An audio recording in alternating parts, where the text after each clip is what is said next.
Right, I think we've just gone live. So we're just getting our PowerPoint presentation set up. Bear with us 2 seconds.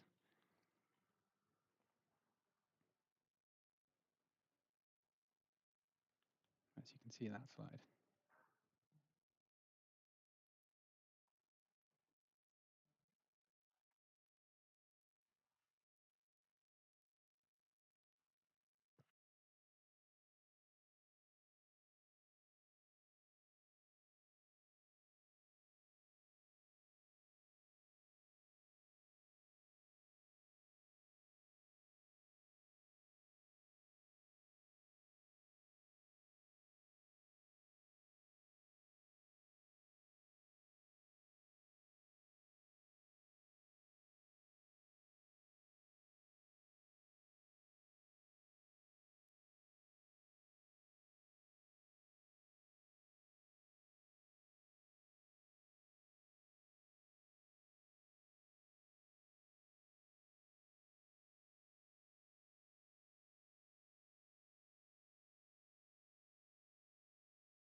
Right, we should be almost there.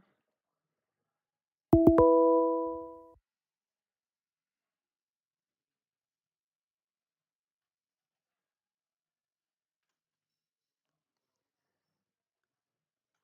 I believe this is the first time we've tried YouTube Live, so glad it's going so smoothly first time around. So it should be just a moment or two more.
Lovely. Is that working?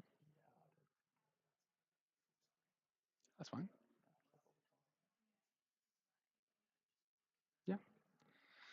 Lovely, wonderful. Well, with that smooth start, thank you very much for joining us. Anyone who has signed on, or I think we're also getting beamed into one of the rooms at the business school in partnership with the Exeter Business and Finance Society. So yeah, thanks so much for joining us. Yeah, so this afternoon, essentially going to be doing a quick workshop and then followed by a Q&A session, just talking through CV sort of workshop, as well as some interview tricks and pointers, as well as following up with our Q&A session there at the end. My name is Luke Owen Edmunds. I'm a team lead and key account manager here at Give a Grad a Go. And actually, I'm a Exeter alum myself. I graduated back in 2017 with a degree in biochemistry. I joined the Give a Grad a Go team about 5 years ago. I first came to Give a Grad a Go actually as they were finding me jobs when I was first on the job search post moving to London after finishing up my degree. And yeah, they got me whole load of interviews for a range of companies, and after I failed all of those miserably, they very kindly brought me on board here, which is very nice of them. So I'm now a team lead here. So I lead a team of 5, and I focus more on working with our clients within the finance and banking space, as well as within the sort of fintech and health tech areas as well. So yeah, we'll be talking to you a bit about how to optimize your CV to get it noticed, how to prepare well for an interview, as well as, of course, just some general Q&A at the end. But yeah, thought it would be worthwhile starting off, just giving you a bit of a background on us as a business overall, and a bit more about sort of recruitment agencies in general, because not all grads are typically too familiar with Give a Grad a Go or with kind of recruitment agencies overall. So Give a Grad a Go, we've started back in 2019 by our founder and CEO, Carrie Curtis. So we were actually started just post financial crisis in 2008. I think one big problem that a lot of grads faced was that post 2008, a lot of the big firms that were typically hoovering up a lot of the sort of best grads on the market, your big banks and hedge funds, your big four and sort of other firms like that, they was all of a sudden no longer able to take on board quite as many candidates as they had previously. And so suddenly a whole load of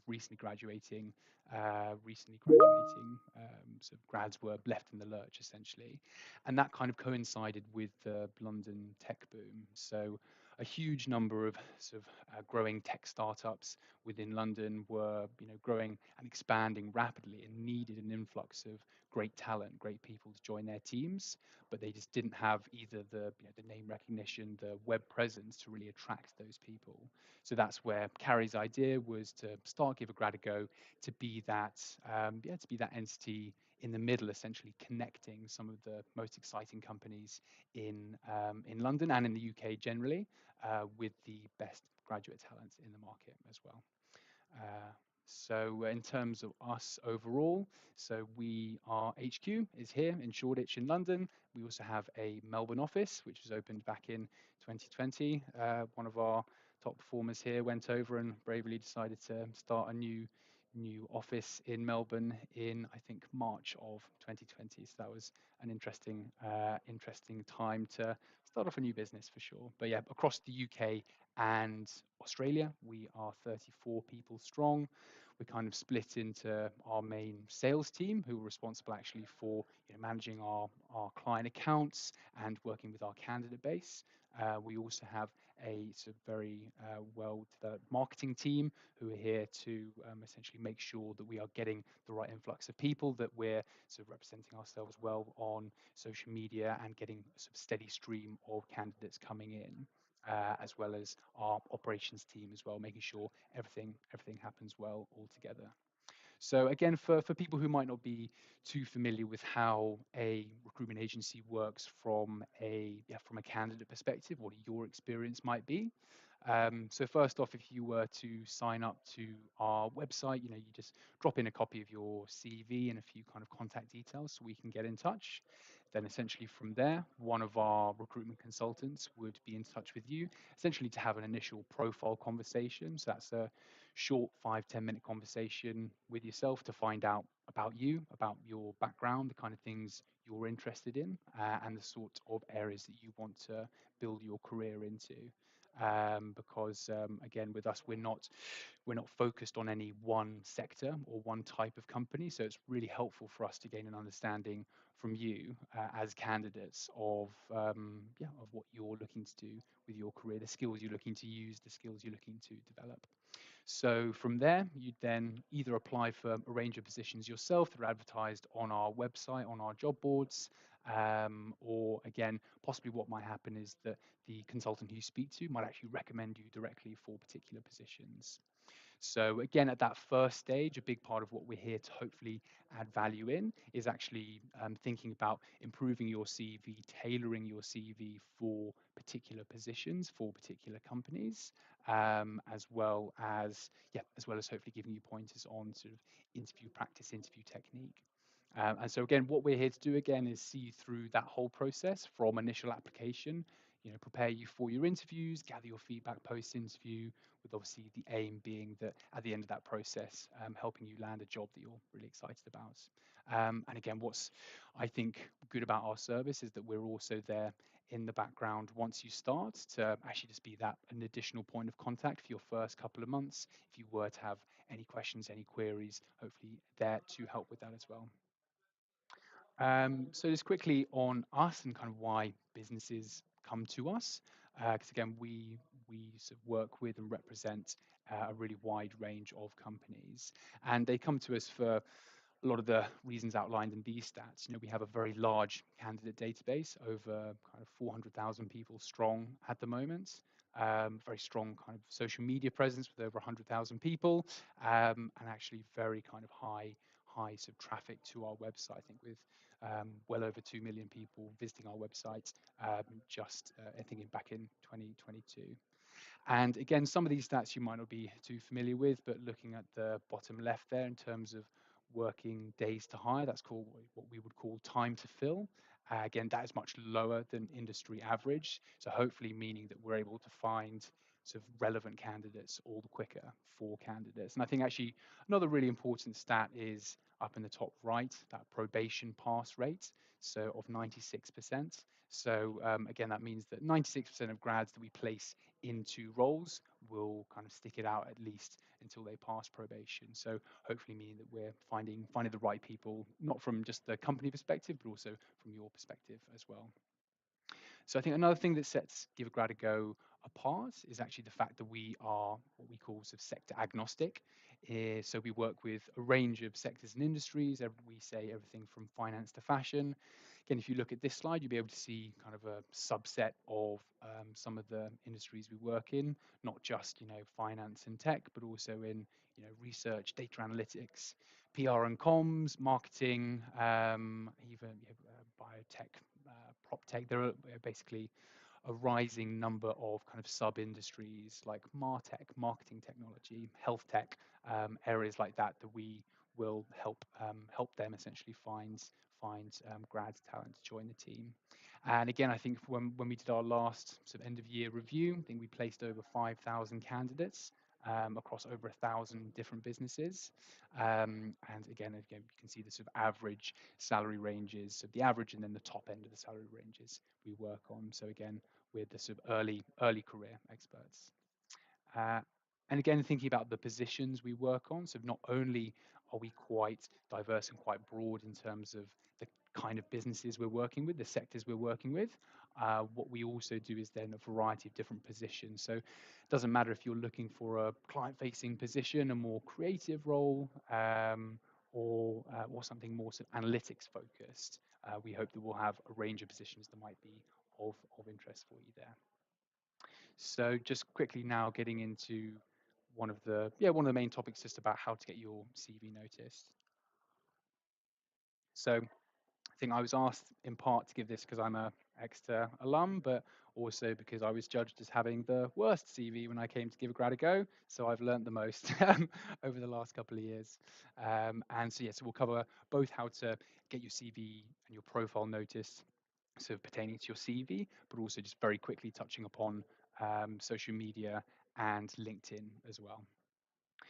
So all the research we've done and others have done shows that essentially when you submit a CV to a job board or directly to an employer, on average, you tend to get about 6 seconds of the hiring manager's time, who will look through your CV for average 6 seconds to assess whether you're going to be a good fit or a bad fit for the position. So that CV is really crucial to get your foot in the door, to get your interview on the to interview pile, if you like. So it's the first impression that an employer, a potential sort of hiring manager, gets of you. And really what you want is for it to showcase your strengths, your experience, your academic backgrounds, and why that company should be interested in, yeah, in you, in your profile. So really important to be able to convey your experience, to be able to convey your strengths in a way that is, yeah, going to be succinct, where the most important information is the easiest to kind of visualize. So again, worth bearing in mind that 6 seconds, thinking about your CV as it exists, or hopefully after today, once you go away, make a few changes. What can I glean from this basically within 6 seconds? Just starting with the personal profile, I think what we're seeing at the moment actually is a decline in popularity in full covering letters, in full cover letters. Again, if you're applying for a load of roles, it's going to be very time consuming for you to write a whole new, covering letter for each position that you apply for. And same thing, if a hiring manager is getting 100, 200 CVs per vacancy, per position, they're not going to have time, unfortunately, to read through every single cover letter. So what we're seeing is a rise in what's called a personal profile. So that would be right at the top of your CV, underneath, your contact details, would be a short kind of 2 second introduction to you, to your background and what you're looking to do. So again, if it's just a couple of lines, it's a much easier way to quickly tailor it to a new application and get your application sent off pretty speedily. So again, it should be pretty short and sharp. It is meant to be just, your CV, so very short. It says here 3 to 4 sentences. I think it should be kind of two, possibly 3 sentences as a max. So again, first sentence, really it's about you, your academic background, and perhaps your most relevant bit of commercial experience. So again, in this example, it would say, a first class marketing and international business graduate from King's with 6 months experience as a digital marketing intern for a media agency. So again, just in one sentence, you've shown them that you have, a strong academic background, or what your academic background is, and kind of evidence the fact that you have some commercial experience already under your belt, even as a fresh graduate.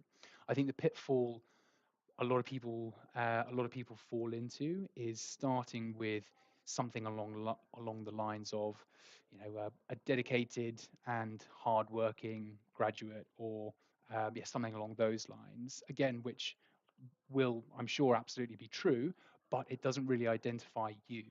That could speak to a huge range of people who will also be dedicated and hardworking. But if you have worked incredibly hard and you have got a first, as in this example, if you've, tried very hard and sacrificed, summers to get commercial experience, not everyone will have that.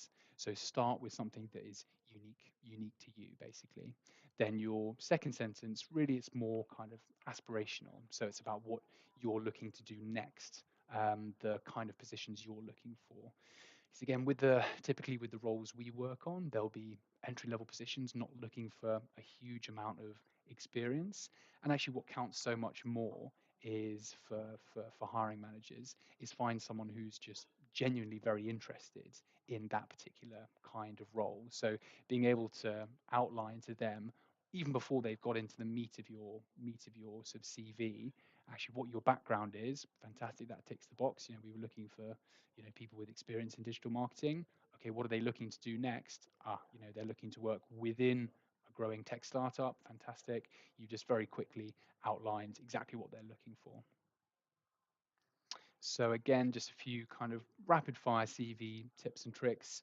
Again, you want to limit it to maximum 2 pages. I think again, this falls under the you've only got 6 seconds category. So and also I think for fresh grads, oftentimes there's, if it's 3-4 pages, there's oftentimes a bit of padding there, which oftentimes you don't need. So keep it at 2 pages max. If it fits on 1 page and you can keep it sort of succinct like that, fantastic as well.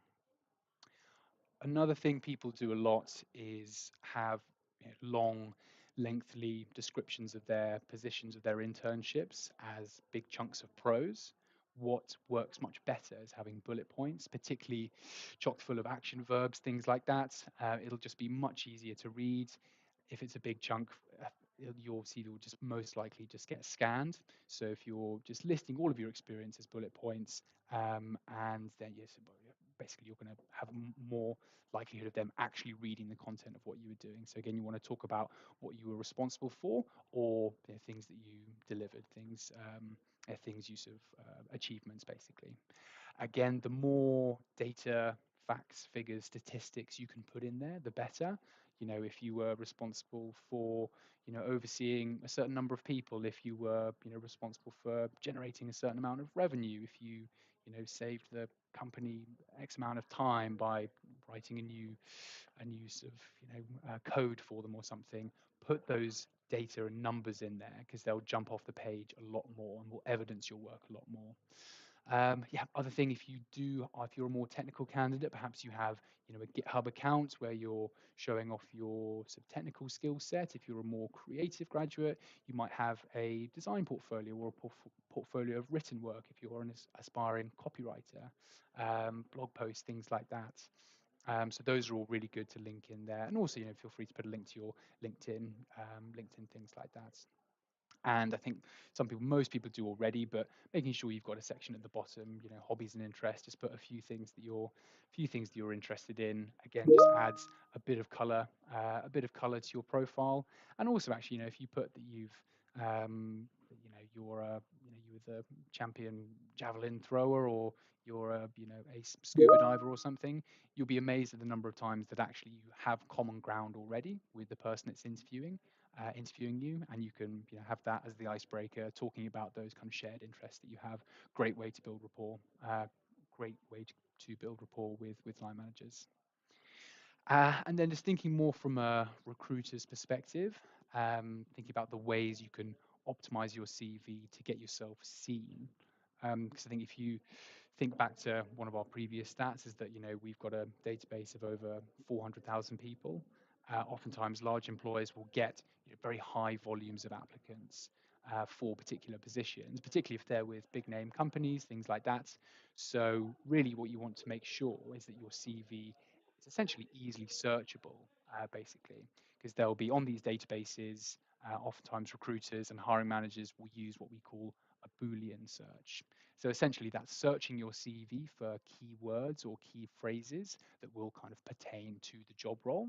So if it's a digital marketing position, they might search for people who've had experience in SEO, in search engine optimization, in PPC. If it's a more technical position, they might just want to see people with experience in JavaScript, so they'll send it to that. So essentially, that's all to say, make sure that your CV is peppered with all of these keywords, all of these things that will sort of relate to the responsibilities for that position with the requirements for that role, so that when they search for those key things they're looking for that they've stated in the job description, you're one of the first ones that pops up. Yeah, and also again, this point of making sure that you're sort of active on those job boards, or with employers, because yeah, oftentimes they'll be able to search by people who've logged on most recently, who've applied for roles most recently, things like that. And again, in the interest of time saving, actually having a couple of different versions of your CV that are geared towards slightly different positions will just save you time when getting applications sent across. So moving on to LinkedIn profile and social media. Again, a lot of people will use either you'll be applying for roles on LinkedIn, so you'll need a profile to apply for those roles, but also it will be one of the ways that that employers will just want to get a bit more information about you, before deciding whether to take you through to interview, before deciding whether to progress you with that interview. So again, a lot of these things will be very basic, having a professional photo. As you can see, we've got Carrie's wonderful profile, his very professional headshot there. And also making sure that what we have in bold there, that sort of highlighted part, that's your bio. So essentially, a bit like with your personal profile for your CV, having a short and sharp personal sort of bio there is another way to, again, just very quickly highlight the skills and experience you already have, as well as outlining what you're looking to do. And again, a lot of very kind of straightforward points, just about making sure that all of your education experience is listed as it would be on your CV. I'll start sort of asking questions if there are any discrepancies between what's listed on LinkedIn and what's listed on CV. So basically, you want to sort of essentially leave sort of as few chances for questions to be asked about your profile as possible, basically. Also, again, just building up your own network, building up your own sort of list of contacts. So following companies you're interested in, following sort of key influential members of industries or sectors that you're interested in, and also things like actually adding your interviewers being able to research the person who is interviewing you. Again, that comes into the part of your sort of interview preparation as well. And also, I think oftentimes people will kind of grow and build their network. Will actually, add lots of people, add sort of companies and events, things like that. But I think it's important to remember to actually then use it. So if you go to a networking event, make a post about it. If you've had a really interesting summer internship, or you've written a new blog post for somewhere, make a post about it. Again, that's a way that you're really going to kind of gain sort of gain attention and get noticed when using LinkedIn. So that kind of brings us on to interview preparation. So obviously the first part, hopefully you've optimized your CV to get it looking fantastic, get you searching on all the databases, get you on the to interview pile. That's step number one. Step number two is actually going in and impressing during your interview. So that is kind of a real skill of itself. And hopefully we'll cover off some of the main pointers there, which I think at this point, 5 years at Give a Grad a Go, I think I've placed about 300 candidates. So we tend to say that on average, we'll send about 8 CVs per placement that we make. So that's about 2,500 interview preparation calls. So I've done rather a lot of them. And there are a few kind of common themes that we'll go through. Again, just very quickly on different types of interview. I think it's becoming less common now with the prevalence of Zoom, Teams, things like that, but sometimes phone interview will be the first port of call. Again, that's the more of the screening, culture fit type conversation. So oftentimes those will be a little bit shorter. That's just your first chance to really outline to a business, to the interviewer, that you know about the company, know what the position is, and ask a few of those kind of basic questions. So very simple with that. Just make sure you're somewhere quiet with good signal. Oftentimes I find if you do have AirPods or something like that, being able to actually stand up rather than sitting down can really help in being able to get your voice across. And also things like phone interview, I think is phone interview definitely sort of a couple of steps back. You lose a kind of layer of communication when it comes to phone interviews. So my main advice with phone interviews is actually if you are answering questions, particularly about your interest or your understanding in a company, your interest in a particular role, essentially just dialing up the energy, dialing up the enthusiasm 5%, just so it translates. Oftentimes can just really help, particularly when we think about the fact that employers are really looking for candidates that are enthusiastic and motivated for particular roles. Again, video interviews, very mostly for the most part straightforward. It's all of those small things that will make a difference. So, have you checked that you've got the most recent update for Teams? You're not spending the first 5 minutes of your interview updating the software. Have you checked what's in the background? I've interviewed a couple of people who've had, dirty laundry baskets and sort of inappropriate posters in the background. You don't want that to be you. I think we had one person who took a video interview at the top of a sightseeing bus in London. That really doesn't happen very much, but just make sure that's not you. And again, just thinking about face-to-face interviews, I think I always recommend wanting to match your attire with the company itself. If you're interviewing for a big bank, for a sort of very formal hedge fund, you're probably going to want to go sort of a bit more formal yourself, suited and booted. But if you're going to sort of a trendy tech startup, you probably will look too formal if you are suited and booted. I definitely made that mistake a few times before. First interview with a very trendy tech startup on Brick Lane, and I was tie clip and all the rest, and I just you feel like you stick out like a sore thumb, which you certainly do. And again, if you're looking for larger firms, if you're on the Big Four route, things like that, oftentimes assessment center will be part and parcel of those applications. I think with those, it's important that if you're in a situation where you are with a group of other grads and you're interacting with them, really the key things to think about is that, of course, your contribution should be taken, your voice should be heard, your contributions should be heard, and you should be seen to be contributing to the group. But as long as that doesn't come at the detriment to those around you, essentially, interrupting others, steamrolling other people. I think always think of the sort of yes and. So if it's obvious that you've were listening to the other people around you, the other graduates, what they're saying, and then building upon those points, not only are you sort of hopefully adding a good point to the discussion, but also it's obvious that you've kind of demonstrated good active listening skills. I think I'm always amazed at the number of people who aren't actually listening to what people are saying. They're just waiting for their chance to talk. So if you can showcase that, then that should put you on a good path.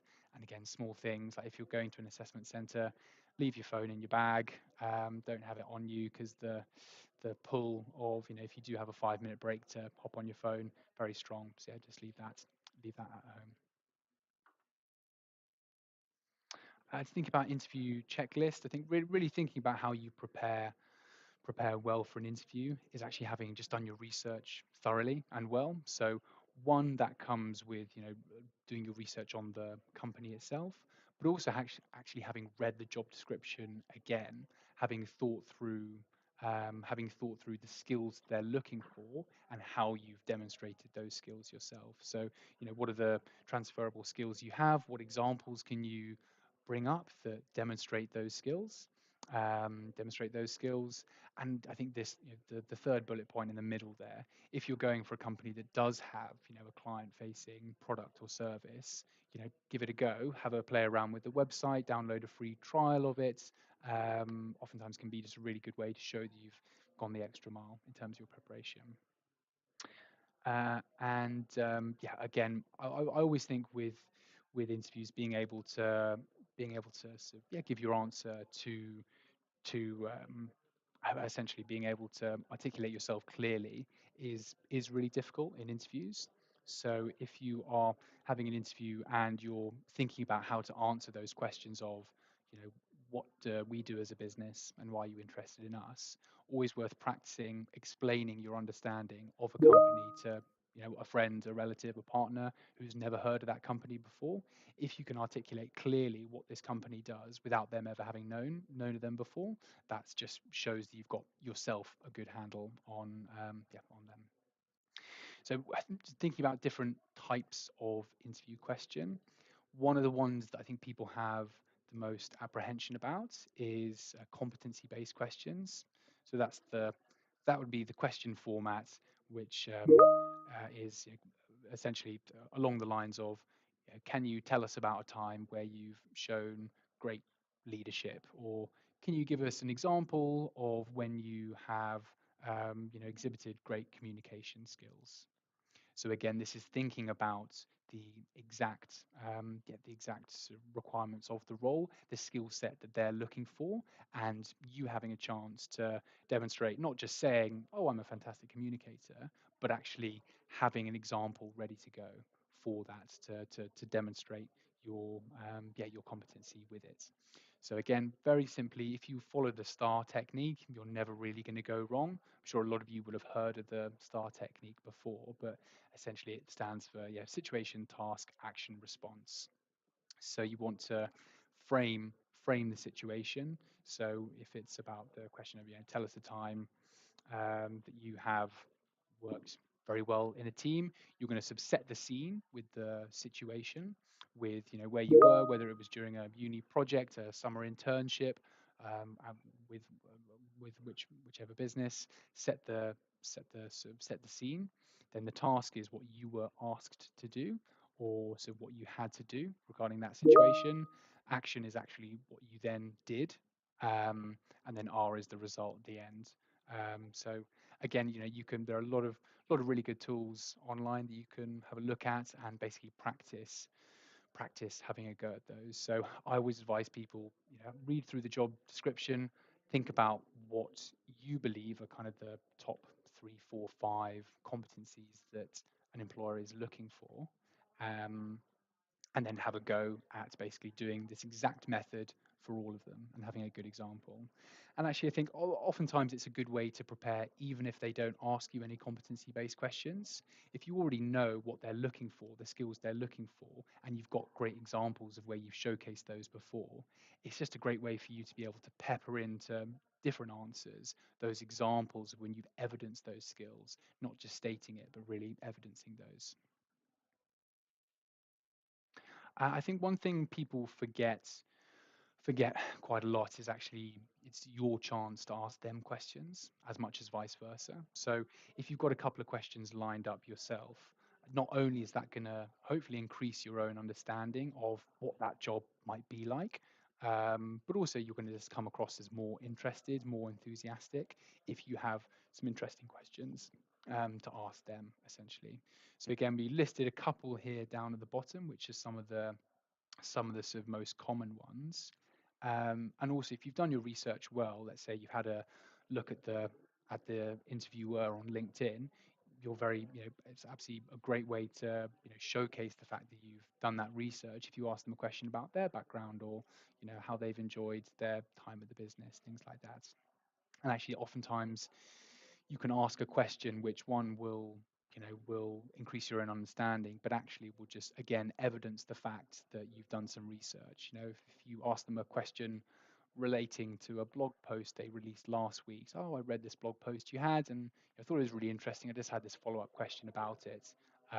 You can kind of go for the two-pronged approach, finding out a bit more and showcasing that you've done some really good research.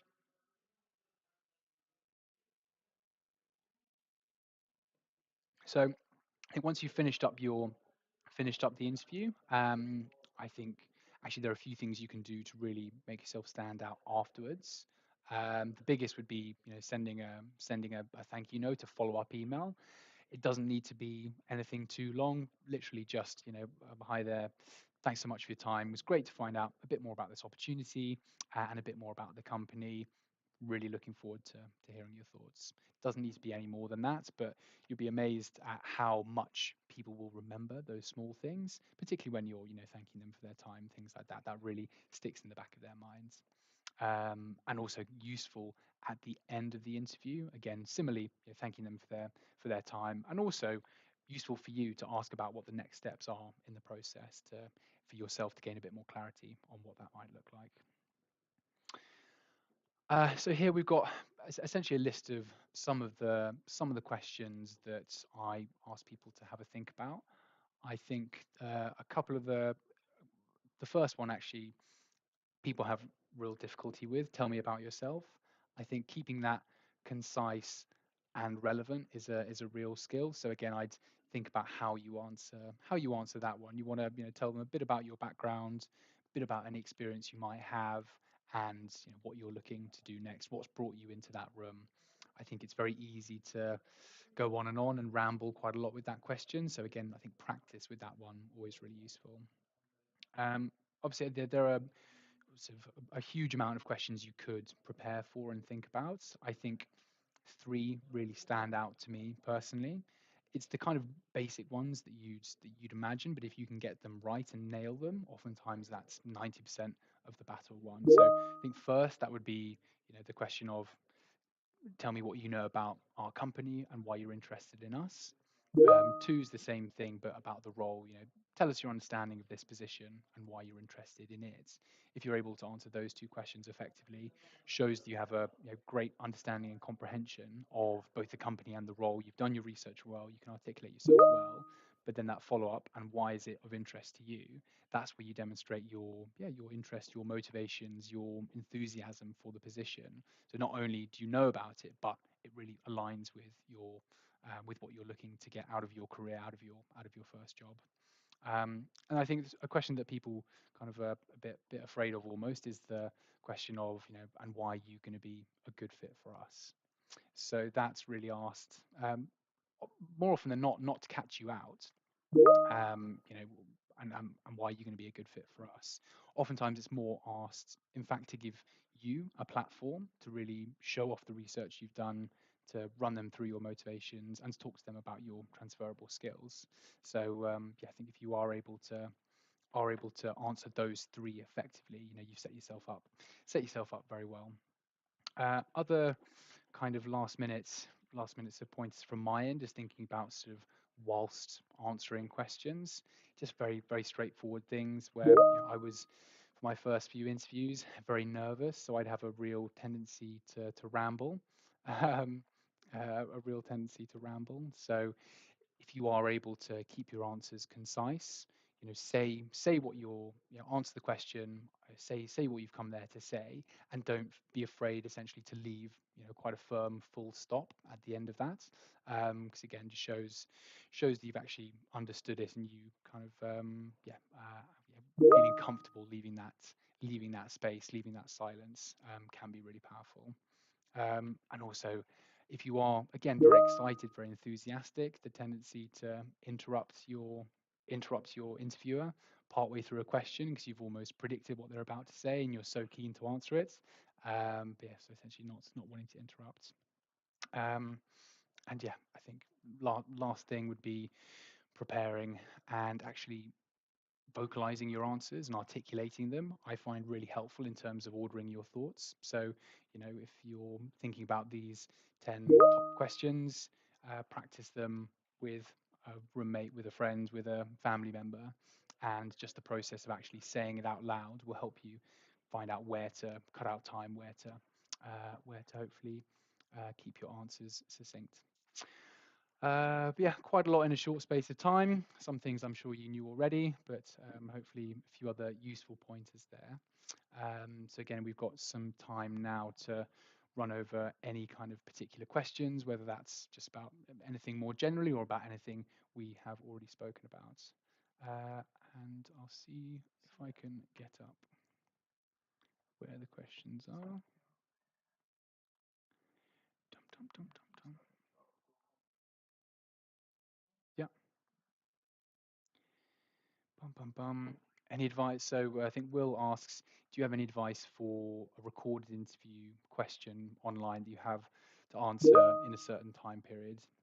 Yeah, again, I think that's where the sort of practice and preparing it and vocalizing it beforehand should be really useful.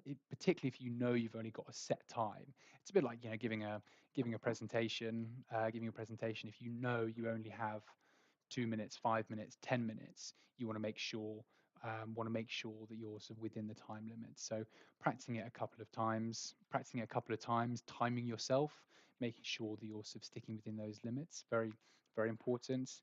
And also, if you have time, if you already know what the questions are in advance, sometimes you will, sometimes you won't.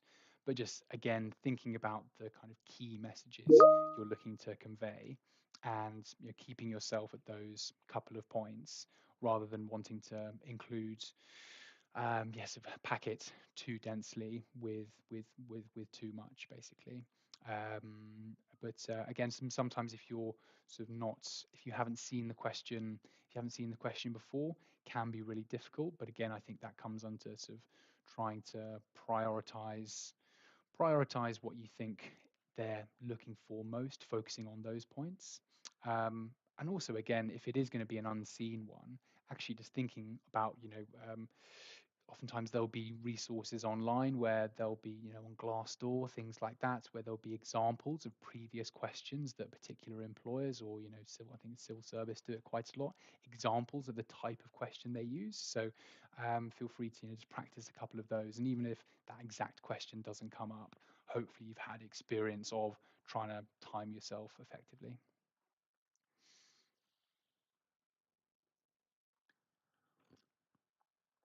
Right. So I think Archie was asking, are there any opportunities for sustainability as it's not an option on the website?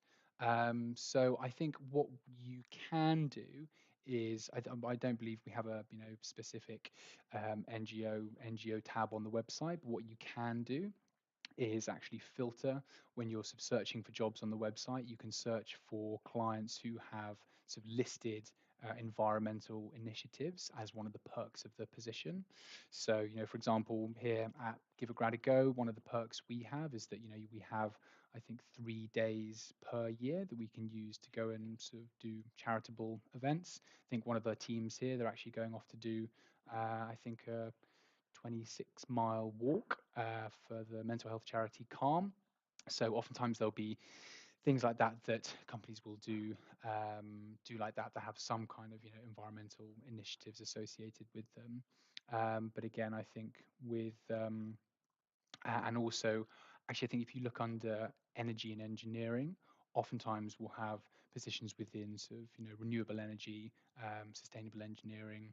And also, if you're looking for more kind of purpose-driven organizations, oftentimes they, will sort of not sit directly within sort of environmental campaigning, but they might have, they might be what we call sort of profit and purpose organizations. So there's companies which, are still kind of private businesses, but their mission is more of a social one. So more kind of social enterprise, particularly if you're looking within sort of health tech, med tech, those sort of areas. Oftentimes they'll have more of a sort of environmental or sort of social enterprise leaning to them. Bum, bum, bum. I think another question from Archie about if you're faced with, or if you're in the lucky position to have two good job offers, how you go about deciding which one to take, and also about how to bargain them against each other. I like that. So I think first off, I think if I oftentimes will go by gut. I think most people kind of will know instinctively what their sort of gut is telling them. And I think really that question depends on exactly what those opportunities are, because sometimes I've had situations where candidates have had two job offers. One's for kind of dream job, but the salary isn't quite what they wanted. Another bit left of field to what they wanted, but great compensation, great other things. Or it could be perhaps you're having difficulty because they're very similar and you're having trouble kind of differentiating. I think what we're finding at the moment when we kind of do surveys about what graduates are looking for with their positions, I think it used to be that a couple of years ago that the number one thing grads were looking for was, the highest salary, the highest compensation. But actually that's shifted over the last couple of years. I think points 1 and 2 now are training and development and kind of, environment and team. So I think if it's about two positions that are very similar, um, very similar and you're having difficulty, I'd always go down the route of thinking about what the sort of how much they've spoken to me about training development, how much they're going to invest in me, as well as I'm investing my time and energy into them. And I think the question about pitting them against each other, certainly if you can start a bidding war, all power to you. I think again that oftentimes that is best done, I guess, gently, in the way of letting them know that you have another offer on the table and what that is for, and could they potentially match that offer. I think if you start getting too sort of aggressive with it, you can sort of not exactly put employers off, but yeah, you've got a better chance of, if you're sort of again evidencing why you think you're sort of worth that salary by the fact, okay, I've actually got another offer on the table from one of your competitors, which is coming in at this salary. I'd be really interested to join your organization, but do you think it would be possible to review to match this other offer? That's probably the easiest way to go down. And also, if you're getting a position through a recruiter, through us, that's part of our job. Part of my job is to get you the highest salary possible, basically. So we're there almost to negotiate on your behalf.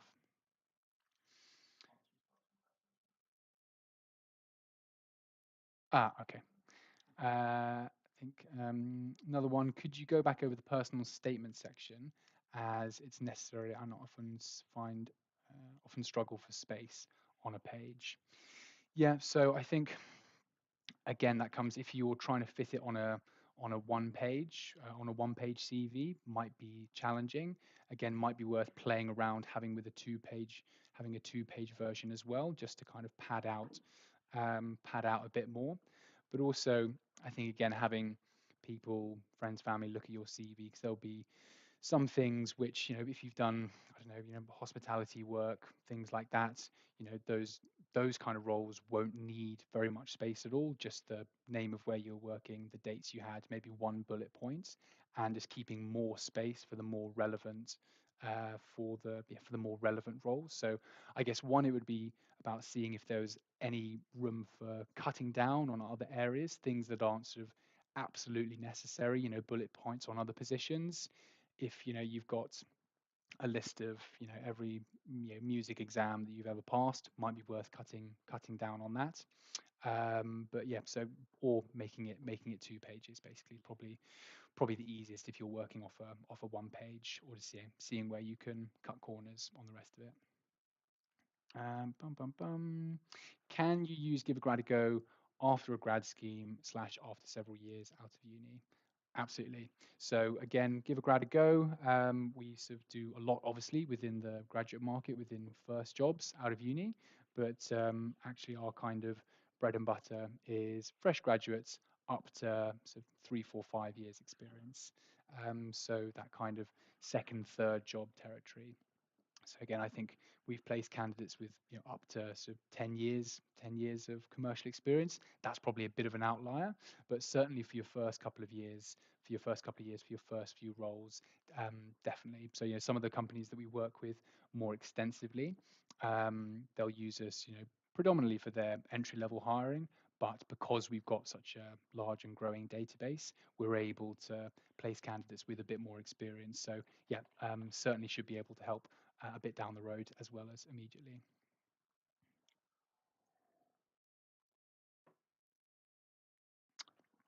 We also had, do we have jobs in other countries?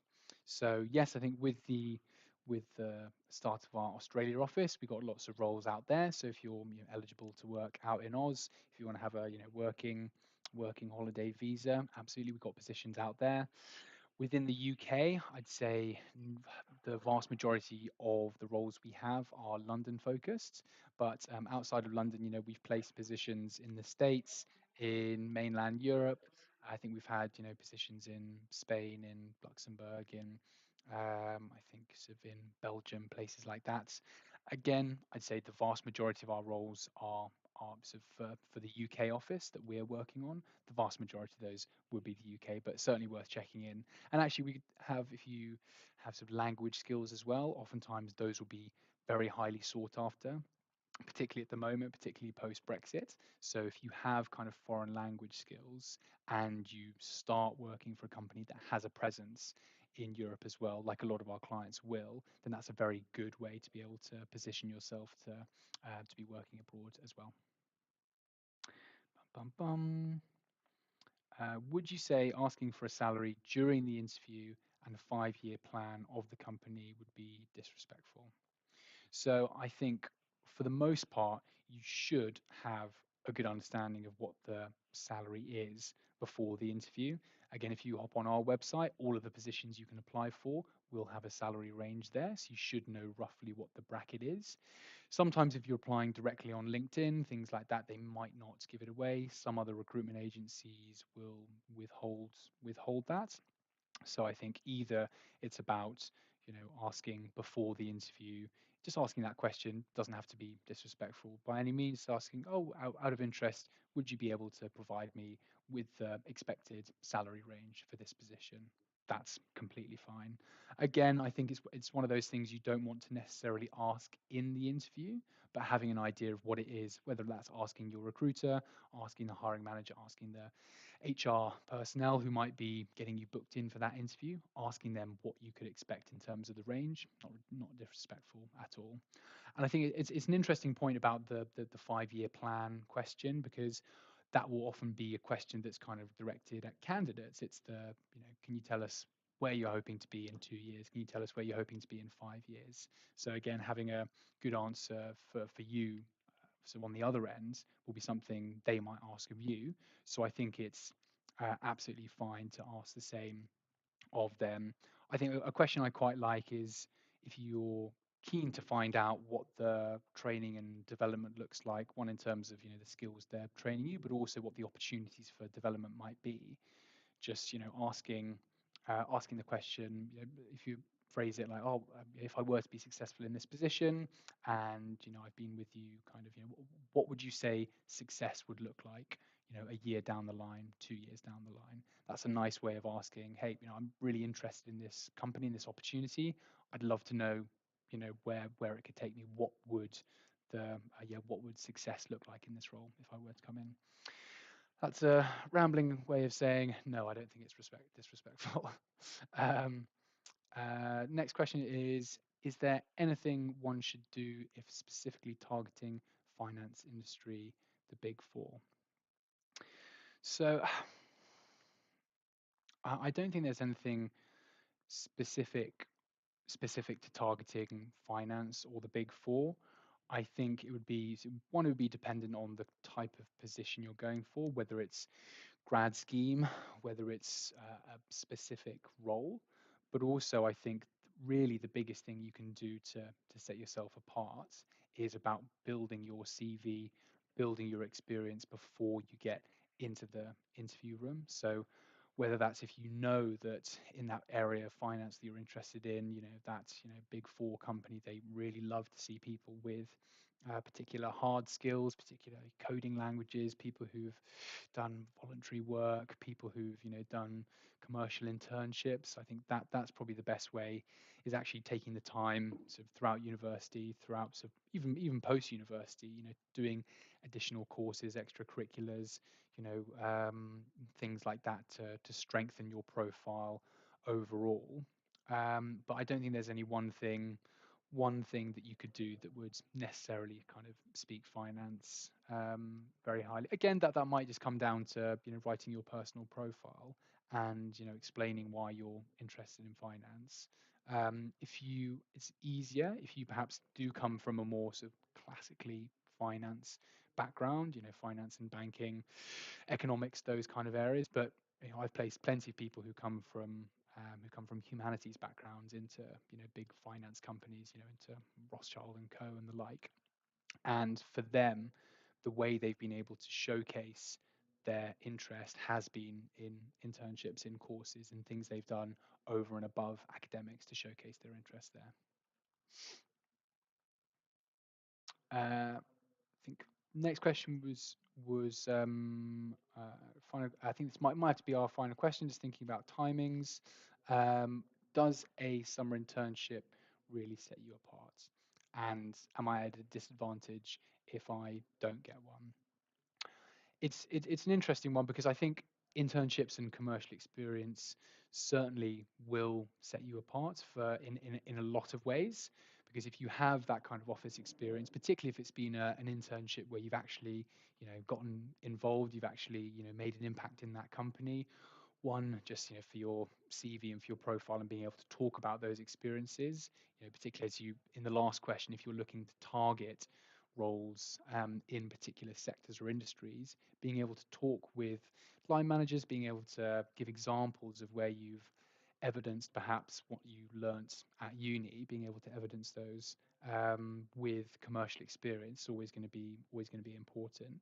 Again, it's that sort of classic conundrum of, with graduate hiring, to get a job you need experience, and to get experience you need to have a job, basically. But I think essentially it will definitely put you in a good spot if you do. I don't think you're necessarily at a disadvantage if you don't have one. I think particularly at the moment, with companies thinking about their kind of diversity and inclusion policies and wanting to bring on candidates from a range of backgrounds and a range of kind of whether and taking on candidates from sort of perhaps less privileged backgrounds. There are a lot of people who just aren't able to take time out of holidays, out of other areas, to be able to get sort of sometimes either low paid or non-paid internships, although we certainly don't work on unpaid internships. So I think people often underestimate the power of having hospitality retail positions on their CV, because again, it's not commercial experience, but if you can showcase, your client-facing communication skills, those things, and other sort of skills that you've picked up elsewhere, doing extracurriculars and having, a strong, portfolio, whether it's, your GitHub portfolio or, your written copywriting portfolio. Those are other ways you can demonstrate, your, sort of your experience, your interest, and, your suitability for positions without necessarily having a huge amount of commercial experience.